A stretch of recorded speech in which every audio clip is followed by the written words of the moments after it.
नमस्ते एंड जय हिंद।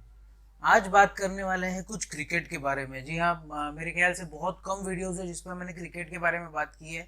बट हाल ही में जो थर्ड टेस्ट में अश्विन ने किया, हनुमा विहारी ने किया, अजिंक्य रहाणे की कैप्टनशिप, इसके अलावा शुभमन गिल, रोहित शर्मा, चेतेश्वर पुजारा, इन सब ने मिलकर जो ऑस्ट्रेलिया की धज्जियां उड़ाई है बॉस, उसके बाद में इस वीडियो का बनना बहुत जरूरी था। पर अभी इनमें से कई लोग हो चुके हैं इंजर्ड। तो क्या हो सकती है संभावित प्लेइंग 11 चौथे टेस्ट के लिए, जहाँ पे बॉल बहुत ज्यादा बाउंस होगा, पेसर्स को बहुत मदद मिलेगी। इसी के बारे में थोड़ा सा डिस्कशन करेंगे, इसी के बारे में बात करेंगे। आप बने रहिए, देखते रहिए एक्सपोजिंग स्टार विद शांतनु।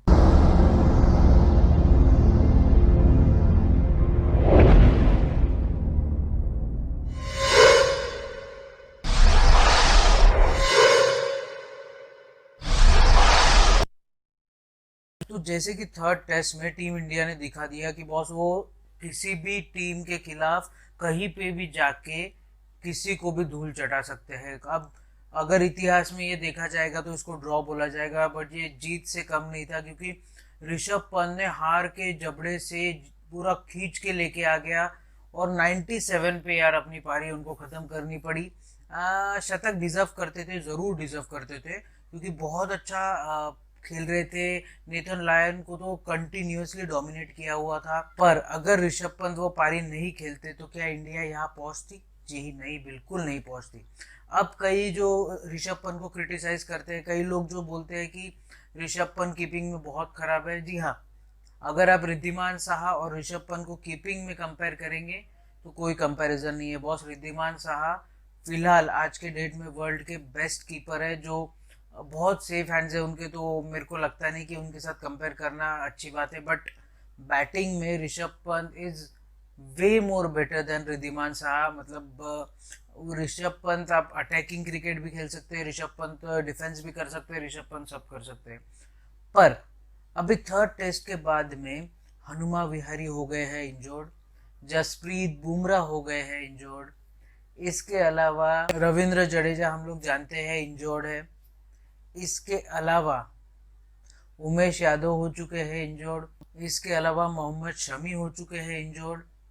मतलब जितने भी आपके टॉप प्लेयर्स है वो सारे इंजोर्ड हो चुके हैं।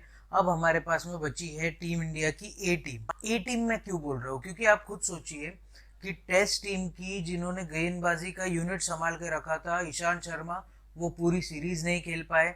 इसके अलावा विराट कोहली जो कि कैप्टन है तीनों फॉर्मेट्स के और वर्ल्ड के नंबर 1 बैट्समैन है, नंबर 1-2 में डिबेट हमेशा चलती रहेगी यार, रोहित शर्मा और विराट कोहली में। पर विराट कोहली जैसा बंदा एक मैच खेलने के बाद में तीनों मैच के लिए अवेलेबल नहीं था, फिर भी आप ऑस्ट्रेलिया में जाके इतना अच्छा कर रहे हैं। इसके अलावा उमेश यादव इंजोर्ड हो गए, शमी इंजोर्ड हो गए, उसके अलावा रविंद्र जडेजा जो कि आपको बेस्ट ऑलराउंडर का टैग अभी उनको दे सकते हैं इंडिया के लिए, क्योंकि बहुत अच्छे से अपनी पारी को खेलते हैं, बहुत अच्छे से समझते हैं खुद को, तो वो इंजोर्ड हो गए। जसप्रीत बुमराह जो कि बॉलिंग अटैक में बहुत इंपॉर्टेंट है, जब उनके 15-20 ओवर हो जाते हैं, जब वो थर्ड फोर्थ स्पेल के लिए अपनी आते हैं, तब वो विकेट निकालते हैं। तो अब ये सब लोग चले जाएंगे तो संभावित प्लेइंग 11 क्या होनी चाहिए आपके हिसाब से या मेरे हिसाब से? मेरे इसमें 1-2 पे मैं रखूंगा रोहित शर्मा को और शुभमन गिल को। अब इन दोनों को रखने की सबसे पहली तो वजह यह है कि पूरे सीरीज में जो फर्स्ट 50 पार्टनरशिप आई थी दोनों के बीच में, वो इन दोनों की ही थी, ना कोई ऑस्ट्रेलिया के बीच में से किसी की आई थी, ना किसी में जिसमें इंडिया ने इसके पहले रोहित शर्मा के पहले जो पृथ्वी शॉ या मयंक खेल रहे थे या फिर कोई और खेल रहा था तब नहीं आई थी। तो रोहित शर्मा और शुभमन गिल की ट्यूनिंग अच्छी लग रही है, तो 1-2 पे वो रहने चाहिए मेरे हिसाब से। थर्ड नंबर पे मेरे को no doubt, without any doubt, Cheteshwar Pujara को ही रखना चाहिए। बहुत अच्छा बैटिंग एवरेज है, लक्ष्मण से बेटर बैटिंग एवरेज है, लक्ष्मण से बेटर उनका स्ट्राइक रेट है, इवन द्रविड़ से बेटर उनका स्ट्राइक रेट है। तो चितेश्वर पुजारा बहुत अंडररेटेड बैट्समैन है यार, बहुत अपना स्लाइटली धीरे धीरे करके अपना काम करके निकल जाते हैं। तो थर्ड नंबर पे चितेश्वर पुजारा को रखूंगा। इसके अलावा फिर मैं फोर्थ पे रखना चाहूंगा मयंक अग्रवाल को। अब कई लोग इसमें मेरे को बोलेंगे कि यार मयंक तो ओपन करता है, उसको फोर्थ में कहाँ रख दिया? पर आप खुद सोचिए, आपके पास में नीचे जडेजा नहीं है, आपके पास में हनुमा विहारी नहीं है, तो आपको मयंक या पृथ्वी शॉ में से किसी एक को रखना पड़ेगा। और पृथ्वी शॉ के फॉर्म को देखते हुए मुझे नहीं लगता कि उनको फोर्थ पे खिलाना चाहिए, इसलिए मैंने मयंक अग्रवाल को सोचा। तो मयंक अग्रवाल को इनको फोर्थ पे रखना चाहिए। उसके बाद में फिफ्थ नंबर पे आना चाहिए अजिंक्य रहाणे को। जी हाँ, अजिंक्य रहाणे अभी क्या हो रहा था, जब कोहली नहीं थे इसलिए वो एक स्टेप ऊपर चढ़ के बैटिंग कर रहे थे, बट अभी उनको अपनी ओरिजिनल स्पॉट पे आ जाना चाहिए। 5वें नंबर पे अजिंक्य रहाणे को ही रहना चाहिए। उसके बाद में आना चाहिए ऋषभ पंत को। जी हाँ, ऋषभ पंत भी एक स्टेप ऊपर ही चढ़ रहे थे, मतलब कोहली नहीं है तो हर कोई एक एक पायदान ऊपर चढ़ चढ़ के खेल रहा था, तो सबने अपने अपने वापस जो बैटिंग पोजीशन है उसके ऊपर में आ जाना चाहिए। तो 6 पे ऋषभ पंत होने चाहिए। उसके बाद में आने चाहिए यहाँ पे आर अश्विन। जी हाँ, ऋषभ पंत के बाद आने चाहिए आर अश्विन, और आर अश्विन के बाद में मैं रखूंगा शार्दुल ठाकुर को। अब शार्दुल ठाकुर को मैं क्यों रख रहा हूँ, शार्दुल ठाकुर को मैं इसीलिए रखना चाह रहा हूँ क्योंकि आप खुद सोचिए कि इन्होंने आईपीएल में कई बार बैटिंग करके दिखा दिया है। आप जडेजा की जगह आप शार्दुल ठाकुर को तो लाएंगे, पर आप ये भी सोचेंगे कि हाँ ठीक है कि शार्दुल ठाकुर और जडेजा का कोई कंपैरिजन नहीं है, क्योंकि जडेजा एक ऑलराउंडर है, मतलब बहुत प्रॉपरली बैटिंग वैटिंग कर लेते हैं। पर शार्दुल ठाकुर ने भी आईपीएल में करके दिखाया कि जब क्रंच सिचुएशन आती है या कुछ आता है तब वो सिक्स वगैरह मार सकते हैं। तो इसलिए मैं शार्दुल ठाकुर को रखना चाहूंगा। फिर 9 पे मैं रखना चाहूंगा मोहम्मद सिराज को।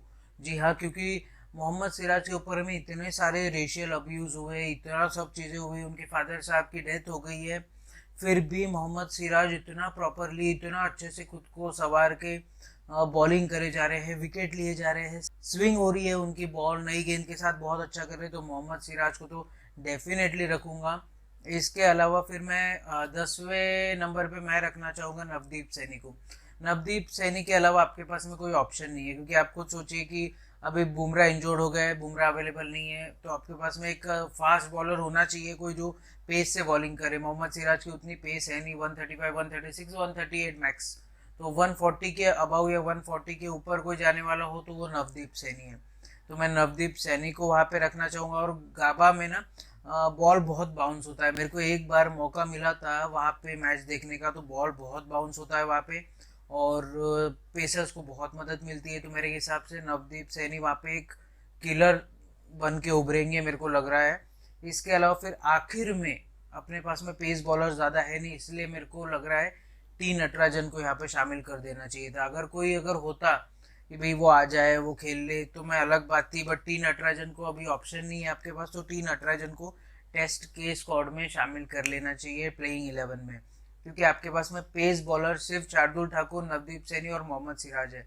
और अगर इन तीनों में से किसी एक को इंजरी हो गई तो आप सिर्फ 3 बॉलर के साथ रह जाओगे, और एक मयंक अग्रवाल वगैरह अगर बॉलिंग डालते तो वो डाल देंगे। इसके अलावा आपके पास में बॉलिंग ऑप्शन नहीं है, तो आपको कम से कम 4 से 5 बॉलर रखने ही पड़ेंगे। तो मैं 11 पे रख रहा हूँ टी नटराजन को। इन्होंने T20 में अपने आप को साबित किया है, इन्होंने वनडे में अपने आप को साबित किया है। एकदम से इनके ऊपर में इतना प्रेशर नहीं डालना चाहिए, पर अभी का सिनेरियो ये कहता है बॉस कि अभी अपने पास में फास्ट बॉलर फिलहाल है नहीं, जो भी है वो सारी इंडिया में है, और उनको अगर उधर लाना है तो उनको 14 डेज का हार्ड क्वारंटाइन करना पड़ेगा, फिर उसके बाद ये इम्पॉसिबल हो जाएगा। तो मेरे हिसाब से ये मेरी प्लेइंग 11 होनी चाहिए, जिसमें सारे बड़े बड़े दिग्गज है। बट हाँ, ये थोड़ी सी स्लाइटली अगर मैं ऑन पेपर देखूँ ना, तो ऑन पेपर ये बहुत अनबैलेंस टीम लगेगी, क्योंकि इसमें कुछ एक ही लोग हैं जो एक्सपीरियंस है, बाकी बॉलिंग लाइनअप में कोई ज़्यादा एक्सपीरियंस वाला है नहीं। इनफैक्ट आर अश्विन को छोड़ के कोई भी एक्सपीरियंस वाला नहीं है। अब मुझे पता नहीं कि ये टीम सिलेक्ट होगी या नहीं होगी, बट मेरे हिसाब से ये टीम बहुत अच्छी है। जितने आपके पास में रिसोर्सेज है उनके हिसाब से ये टीम बहुत ज़्यादा बेटर है। आप क्या सोचते हैं, आप मुझे ज़रूर बताइएगा। और आप क्या कर सकते हैं, अपने हाथों की सफाई का ज़रूर से ध्यान रखिए, बार बार अपने हाथों से अपने चेहरे को मत छूइए। इसके अलावा सोशल डिस्टेंसिंग का ध्यान ज़रूर रखिए, मतलब अपने में और अगले में कम से कम 10 से 12 फीट का अंतर रखिए। इसके अलावा लॉकडाउन या अनलॉक जो भी आपके गाँव में, कस्बे में, स्टेट में, सिटी में, कंट्री में इससे जुड़े हुए नियम कानून लागू है उसका फॉलो ज़रूर कीजिए। इसके अलावा जब भी आप घर से बाहर निकले अपने चेहरे को फेस मास्क से ज़रूर कवर कीजिए, इससे आप खुद की भी रक्षा कर पाएंगे और दूसरे की भी रक्षा कर पाएंगे।